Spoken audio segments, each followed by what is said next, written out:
चलिए आज शुरू करते हैं फिर ट्रिगोनोमेट्री का 5वां पार्ट। अब तक आप लोगों ने देखा ट्रिगोनोमेट्रिक रेशियोज, उसके बाद हम लोगों ने देखा डिग्री वैल्यूज, कुछ फॉर्मूलेज हम लोगों ने मतलब क्रिएट किए, और उसके बाद मैंने कुछ रेशियोज दिखाए जो कि प्रूफ कैसे किया जाए। 45 डिग्री का वैल्यू कितना होता है, 60 का वैल्यू कितना होता है। अच्छा, ये वीडियो शुरू करने से पहले मैं एक चीज के लिए बिल्कुल दिल से सॉरी बोलना चाहूंगा कि स्पेलिंग को लेकर कुछ आदमी ने कमेंट किया, तो आई एम सो सॉरी। वो ई के जगह पे आई हो गया था, और भाई ऐसा इंसिडेंट होता रहेगा, कोशिश करूंगा कि नहीं हो, लेकिन होता रहेगा, तो सॉरी, इस चीज को आप संभालते रहिएगा। और सबसे बढ़िया जो दो आदमी ने एक अच्छा सा कमेंट दिया, उन दोनों को मैं बिल्कुल दिल से धन्यवाद देना चाहता हूं कि कम से कम आप मेरे बड़े भाई की तरह या आप मेरे दोस्त की तरह मेरे कमियों को देख रहे हैं, और उसको देखते हुए आप मुझे अप्रिशिएट कर रहे हैं, तो इट्स वेरी गुड। और सबसे बड़ी बात, ये उतनी बड़ी बात नहीं है लेकिन मेरे लिए बहुत बड़ी बात है कि आज 100 सब्सक्राइबर पूरे हो गए, तो इस चीज के लिए भी आप लोगों को थैंक यू। लेकिन हाँ, एक चीज की शिकायत है आप लोगों से कि आप लोग वीडियोस पूरा देखते नहीं हैं। मुझे सब्सक्राइबर्स नहीं चाहिए, लाइक नहीं चाहिए, व्यूज नहीं चाहिए, कुछ भी नहीं चाहिए मुझे, लेकिन अगर 5 आदमी भी कम से कम मेरा वीडियो देख के कुछ पढ़ लेता है या कुछ अच्छा कर लेता है, तो वो मेरे लिए 1000 सब्सक्राइबर से भी ज्यादा हो जाएगा।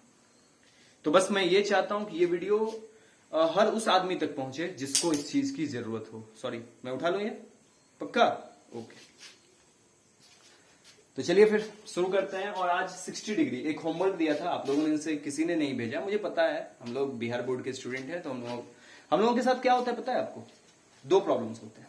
अगर कोई सवाल इजी लगा, अरे यार ये बहुत इजी है, बनाएगा कौन? और अगर कोई सवाल हार्ड लगा, तो भाई ये सवाल मुझसे नहीं होगा, तो बनाया कौन? खुद ही जानिए कौन सा सवाल बनाया आप लोग। तो खैर कोई नहीं, मैं ताने नहीं मार रहा, मैं ये बता रहा हूं। ओके, यहीं पे ट्राई करते हैं हम लोग। तो चलिए स्टार्ट करते हैं आज ट्रिगोनोमेट्री के 5वें पार्ट को, और शुरू करते हैं 60 डिग्री के रेशियो को। तो सबसे पहले हम लोगों ने किया क्या था कि एक समबाहु त्रिभुज, मतलब एक इक्विलैटरल ट्रायंगल को ड्रॉ किया, और ये ड्रॉ करने के बाद मैंने यहां पे एक परपेंडिकुलर यानी कि लंब डाल दिया। ये परपेंडिकुलर 90 डिग्री, तो इधर भी 90 डिग्री ही कैरी करेगा लीनियर पेयर से, रैखिक युग्म। 2 कोणों का योग 180 डिग्री, तो अगर ये दोनों का सम 180 डिग्री है, 180 डिग्री है, तो फिर एक 90 तो दूसरा भी ऑब्वियसली 90 ही होगा। तो चलिए इसका नाम को दिए थे डी। अच्छा, कल के नाम से आज के नाम में कुछ डिफरेंस हो तो प्लीज कोई नहीं, हम लोग मेंटेन कर लेंगे इस चीज को। इक्विलैटरल ट्रायंगल का टोटल एंगल जो होता है कितने डिग्रीज का होता है? हाँ, ओके, हाँ बिल्कुल 60 डिग्री का, 60 डिग्रीज का होता है ये टोटल एंगल। और ये पूरा का पूरा हो गया आपका 60 डिग्री, यहां से यहां तक 60 डिग्री पूरा। तो फिर ये कितने का होगा? ये एंगल आपका हो जाएगा 30 डिग्री का, और ये भी एंगल हो जाएगा आपका 30 डिग्री का। इसी का यूज करके मैंने कल 30 डिग्रीज के रेशियो को बताया था आपको। लेकिन अब हम लोग जानेंगे टोटल कौन से रेशियोज को? 60 डिग्री के रेशियो को। तो कल की वीडियो की तरफ थोड़ा सा चलते हैं, और आज उतना मेहनत नहीं करते हैं हम लोग, थोड़ा निकालते हैं। ये आया था आपका 2a, ये था 2a, ये पूरा का पूरा था 2a, पूरा 2a था। क्यों 2a था? कि इक्विलैटरल ट्रायंगल है, सारा साइड जो होगा आपस में इक्वल होगा, और जब ये इक्वल हो गया तो सारा साइड इक्वल, तो ये भी 2a। अब जो परपेंडिकुलर बाइसेक्टर होता है, ये इसको परपेंडिकुलर जो होता है इक्विलैटरल का, वो उसके थर्ड साइड को बाइसेक्ट करता है, यानी कि तीसरी भुजा को समद्विभाजित करता है। ओके, समद्विभाजित यानी कि समद्विभाजित, 2 भागों में बराबर बांटना, ठीक? ओके, तो बाइसेक्ट कर दिया, तो ये हो गया a और ये भी हो गया a। तो इसका जब हम लोग यूज करके परपेंडिकुलर निकाले थे, तो ये आया था √3/a। एक बार चेक कर लीजिए आप लोग, कल हम लोग निकाले थे परपेंडिकुलर, क्या ये सही था या फिर नहीं था? √3/a। ओके, तो चलिए आज इसका यूज करके हम लोग किसका हम यूज करते हैं? इस चीज का यूज करके निकालते हैं 30 डिग्रीज के रेशियो को। ओके, तो फिर सबसे पहला चीज कि इसको कट करके हम लोग बाहर निकाल लेंगे। तो इस ट्रायंगल को जैसे ही कट करके मैंने बाहर निकाला, तो मैंने देखा कि ये कुछ ऐसा बन रहा है। ये आ रहा है 30 डिग्री, ये आ रहा है 60 डिग्री, और ये आ रहा है आपका 90 डिग्री। इसका नाम है B, इसका D, और इसका नाम है A। Anything else? हाँ, ये हो गया आपका √3a, ये हो गया आपका 2a और ये हो गया। मैंने किया क्या, ज्यादा कुछ दिमाग नहीं लगाया। मैंने क्या किया कि इस जो ये पार्ट है, इस पार्ट को निकाल के ऐसे कट करके यहां पेस्ट कर दिया। हाँ बस, कोई नहीं, डिजिटल बोर्ड नहीं है, आ जाएगा, डोंट वरी, बट कट करके पेस्ट कर दिया। मन में आप लोग कट करके इसको पेस्ट कर दीजिए, ठीक। अब देखिए यहां से क्या बन रहा है हमारे लिए। h क्या होगा, h कभी भी चेंज नहीं होगा। h अपने जगह से हटने वालों में से नहीं है, ठीक। h चेंज नहीं होगा, तो चेंज क्या होगा भाई, 60 डिग्री ले रहे हैं ना, तो 60 डिग्री के लिए ये b हो जाएगा और ये आपका p हो जाएगा, ये बेस और ये परपेंडिकुलर। दो तरीके मैंने बताए थे आपको, क्या क्या दो तरीके थे। पहला कि 60 डिग्री यानी थीटा हमेशा हाइपोटेन्यूज और बेस के बीच होता है, और दूसरा थीटा के सामने का जो एंगल साइड होता है वो परपेंडिकुलर होता है। दोनों चीज हो रहा है, हाइपोटेन्यूज और बेस के बीच में थीटा है 60 डिग्री, और फिर क्या करना है हम लोगों को कि इसके सामने वाला जो साइड है वो है परपेंडिकुलर। अब चलिए वैल्यूज निकालते हैं हम लोग। सबसे पहले sine theta, that means theta की जगह पे क्या चीज यूज हो रहा है, साइन 60 डिग्री, और साइन 60 डिग्री इसकी वैल्यू देखते हैं। Sine 60 degree, what is the formula of sine theta, p upon h। It is the formula of sine theta, p upon h। तो जब हम p अपॉन h करेंगे तो p कहां है, p आपका ये रहा √3a, और h आपका ये रहा अपॉन 2a। a कैंसिल और ये हो गया आपका √3 अपॉन 2, और ये चीज क्या हो गया, कट कर देना, sine 60 degree is equal to √3 upon 2। बड़ा स्ट्रगल है भाई, स्ट्रगल इतना है कि बैटरी भी लो है। अगर आज मैंने ये वीडियो कंप्लीट कर दिया तो ये बहुत बड़ा अचीवमेंट होगा मेरे लिए। वैसे चल जाएगा, बहुत ज्यादा बैटरी बैकअप है, डोंट वरी आप। तो ये आ गया साइन 60 इज इक्वल टू √3/2। बिल्कुल सही आ रहा होगा वैल्यू, आप डिग्री वैल्यूज में देख सकते हो इसकी वैल्यू। ओके, तो चलिए साइन 60 हो गया, cos 60 की ओर बढ़ते हैं। cos 60 ट्राई करोगे एक बार, ओके, पॉज कीजिए वीडियो और ट्राई कीजिए एक बार, ठीक।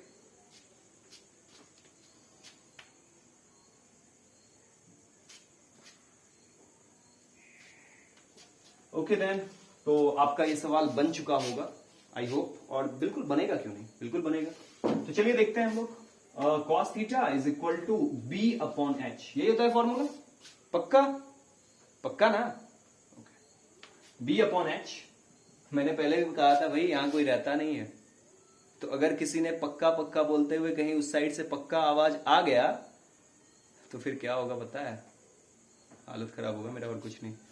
तो इतना मैं हो गया आर यू श्योर, ये सब जो बोल रहा हूं मैं, एक भी आदमी ने अगर एक बार भी रिप्लाई आ गया यहां से श्योर, तो फिर गया मैं। तो सोचो कितना दिक्कत लेके वीडियोस बना रहा हूं, देख लो कभी, ओके। चलिए फिर चलते हैं हम लोग। cos 60 degree is equal to b upon h, और b का वैल्यू लेते हैं a। b का वैल्यू सर जी a कैसे हो गया, यहां देखो, यहां ABCD में कहां चले गए, हाँ, b बेस और इसका वैल्यू है a। h का वैल्यू क्या हो गया भाई, h का वैल्यू आ गया आपका 2a, और ये कट होके आपको मिल गया 1/2, that means cos 60 is equal to half. Oh my god, अब तक sin 30 पागल होता था, अब cos 60 भी पागल हो गया, नहीं ऐसा ही कुछ है। तो अब पागल के दो खानदान मिल चुके हैं हमें, एक sin 30 और एक cos 60 नया। कोई अगर विशेष किस्म का पागल हो, पढ़ लिख के पागल हुआ हो, तो वो cos 60 होता है, अदरवाइज sin 30, ठीक। चलिए, तो 1/2 इसका निकल गया हमें वैल्यू। अब करते हैं तीसरा, लेते हैं हम लोग tan 60 डिग्री।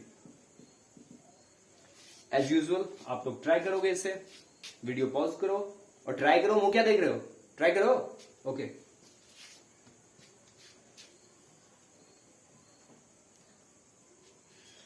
ठीक है, बन ही गया होगा आप लोगों का। चलिए फिर देखते हैं। तो tan theta is equal to p upon b, और ये p अपॉन b जो है इसका वैल्यू देखते हैं हम लोग, √3a अपॉन b का वैल्यू देखते हैं हम लोग a। तो ये कट के क्या हो जाएगा, under root 3, that means tan 60 degree is equal to under root 3। ये आ गया आपका tan 60 की वैल्यू। तो एक एक करके सारे वैल्यूज आते जाते हैं, ये ऐसे ही नहीं आ गए, ऐसे ही नहीं, बिल्कुल हर चीज का कुछ मकसद है। ट्रिगोनोमेट्री में जो भी चीज आया है कुछ ना कुछ लॉजिक से आया है, मैजिक से नहीं आया है।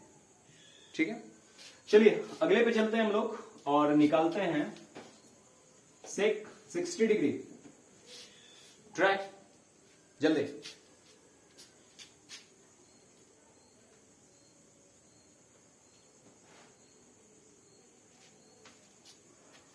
आप लोग, हाँ तेजस्वी पुरुष हैं आप लोग, पक्का बन गया होगा, गारंटी 100% बना ही होगा। ठीक है, फिर देखते हैं सेक 60 कॉसेक का opposite reciprocal, that means h upon b। Formula और स्पेलिंग को लेकर कोई रिस्क नहीं भैया, तुरंत कमेंट बॉक्स में आ जाता है भाई जी आपका स्पेलिंग गलत है, तो अब थोड़ा सीखना पड़ेगा। बड़े भाई हैं, बार बार गलती करेंगे तो फिर सीनियर लोग हैं ना, कहना भी बंद कर देंगे। तो मैं नहीं चाहता कोई सीनियर लोग हमारी खामियां निकालना बंद कर दे, वो बार बार निकाले ताकि हम लोग और निखरते जाए।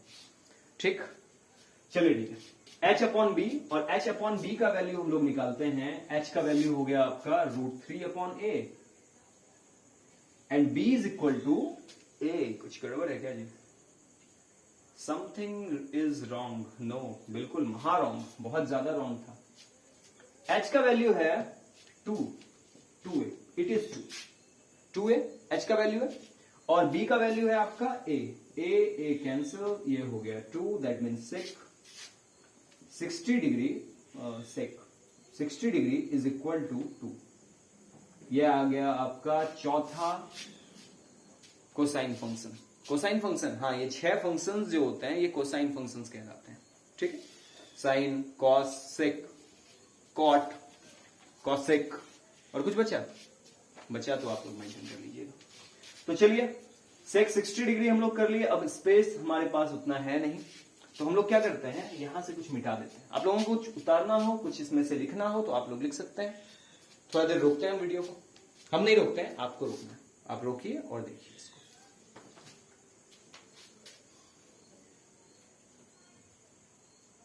चलिए ज्यादा कुछ नहीं मिटाते हैं, क्योंकि इससे हम लोगों को काम है, इसमें लेना देना है, कुछ इससे भी काम है। तो जिससे काम नहीं है उसको साइड करते हैं। ये आपकी कॉपी में आ चुका होगा अब तक, और नहीं आया होगा तो भी आ गया होगा।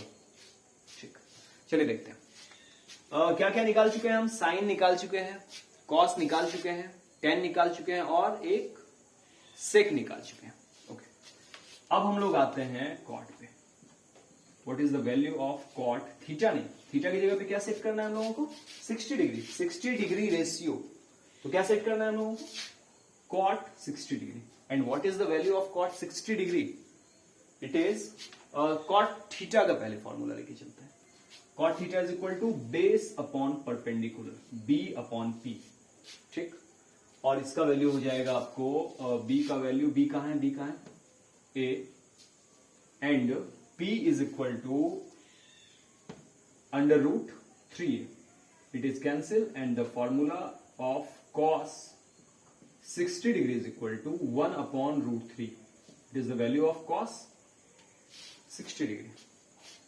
Okay, it is cot, no cos, cot, कोई cot 60 डिग्री। ठीक है, आगे लास्ट फॉर्मूला की ओर चलते हैं, और ये है cosec 60 डिग्री। और cosec 60 डिग्री जो है इसका ट्राई कीजिए एक बार, आप लोग ट्राई हो ही जाएगा। Okay, then try.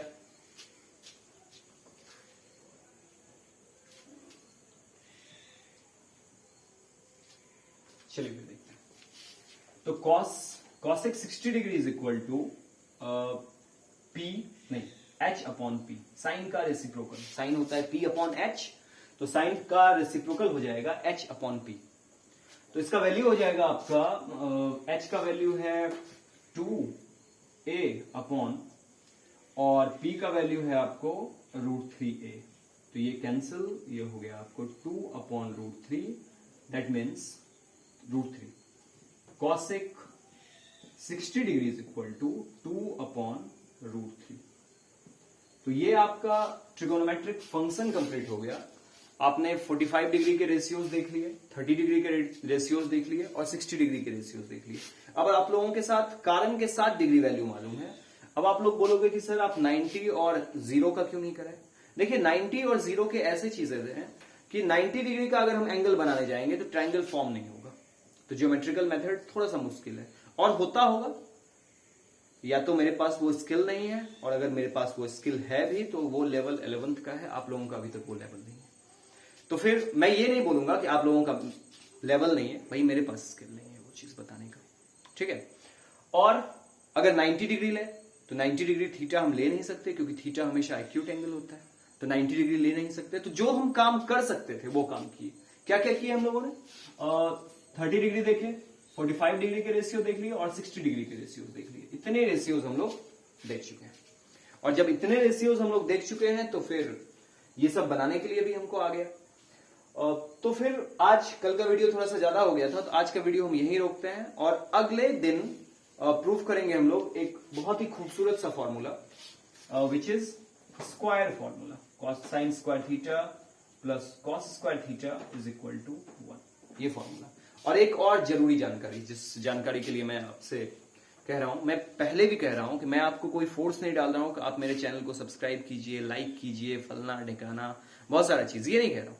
बस आप ये वीडियो या फिर ये क्या बोलते हैं, आप वीडियो डाउनलोड करके भी पहुंचा दीजिए। कोई जरूरी नहीं है कि आप ऑनलाइन ही दिखाइए, बहुत जगह ऐसे भी हैं जहां पे ऑनलाइन भी नहीं देखे जा सकते हैं, तो वो पहुंचाइए और हर उन जरूरतमंदों के पास पहुंचाइए जिनके पास अच्छी फैसिलिटीज नहीं है।